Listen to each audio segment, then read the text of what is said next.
ഇന്ന് doctor Bharat J Mehra അദ്ദേഹത്തിന്റെ ഒരു കഥയാണ് നിങ്ങളുമായിട്ട് പങ്കുവെക്കുന്നത്.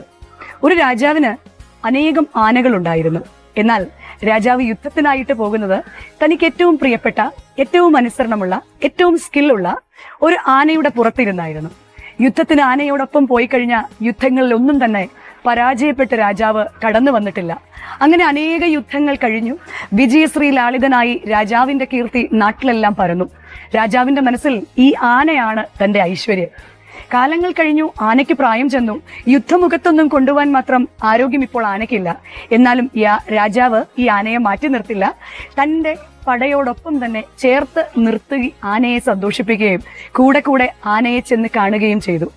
ഒരിക്കൽ ആന വെള്ളം കുടിക്കുവാനായിട്ട് അടുത്തുള്ള ഒരു പുഴവക്കിലേക്ക് പോയി. പുഴവക്കിലേക്ക് പോയ ആന അറിയാതെ ചതുപ്പിലേക്ക് ചവിട്ടി. താണുപോകുന്നത് മനസ്സിലാക്കി വീണ്ടും മറ്റേ കാല് വെച്ച് ചവിട്ടി കൂടുതൽ കൂടുതൽ കൂടുതൽ ചതുപ്പിലേക്ക് താഴുകയാണ് ചെയ്തത്. ആന ഭയങ്കരമായിട്ടും അലറി.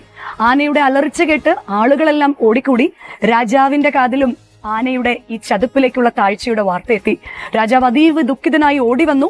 പെട്ടെന്നുണ്ടായ ഒരു സംഭവമായതിനാൽ എല്ലാവരും ശ്രമിച്ചിട്ടും ആനയെ കയറ്റാൻ പറ്റുന്നില്ല. കാരണം ആന അത്ര ചെറിയ മൃഗമൊന്നും അല്ലല്ലോ. ആനയെ കയറ്റാൻ പറ്റുന്നില്ല. രാജാവ് വല്ലാതെ ദുഃഖിച്ചു.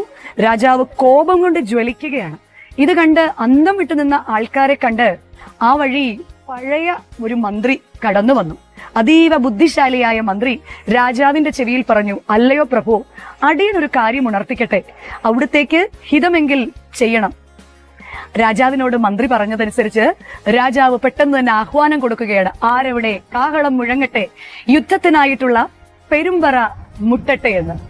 ആളുകളെല്ലാം അന്തം വിട്ടു. എന്തിനാണ് ഇപ്പോഴൊരു യുദ്ധം? എന്നാൽ വീണ്ടും രാജാവ് ആഹ്വാനം ചെയ്യുന്നതിന് മുൻപ് തന്നെ പട നിരക്കുകയാണ്. പുഴയ്ക്ക് ചുറ്റും യുദ്ധകാഹളങ്ങൾ മുഴങ്ങി. പെരുമ്പറ മുഴങ്ങുന്ന ശബ്ദം കേട്ടപ്പോൾ ആന ആ ചെളിക്കുണ്ടിൽ നിന്ന് കണ്ണുകൾ വിടർത്തി. ആന പെട്ടെന്ന് തന്നെ യുദ്ധത്തിനുള്ള കാഹളത്തെക്കുറിച്ച് മാത്രം ശ്രദ്ധിച്ചു. തന്റെ മുഴുവൻ ശക്തിയും ഉപയോഗിച്ച് ആന ആ ചതുപ്പിൽ നിന്ന് തന്നെ ഉയർത്തി പുറത്തേക്ക് കൊണ്ടുവരികയാണ്. ആന നടന്ന് രാജാവിന്റെ അടുക്കിലേക്ക് വരുന്നു എന്നതാണ് ഈ കഥയുടെ അവസാനം. പ്രിയമുള്ളവരെ, നമ്മുടെ ജീവിതത്തിലും അനേക യുദ്ധങ്ങളിൽ കൂടി ഓരോ ദിവസവും കടന്നു പോവുകയാണ്.